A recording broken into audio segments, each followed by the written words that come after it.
প্রধান উপদেষ্টা অধ্যাপক ডক্টর মোহাম্মদ ইউনূস সরকার প্রধান হিসেবে প্রথমবারের মতো নিজ জেলা চট্টগ্রামে পৌঁছেছেন।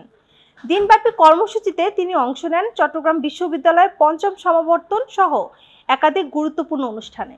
বাংলাদেশের অর্থনীতি যদি পাল্টাতে হয় তাহলে চট্টগ্রাম বন্দর হলো ভরসা।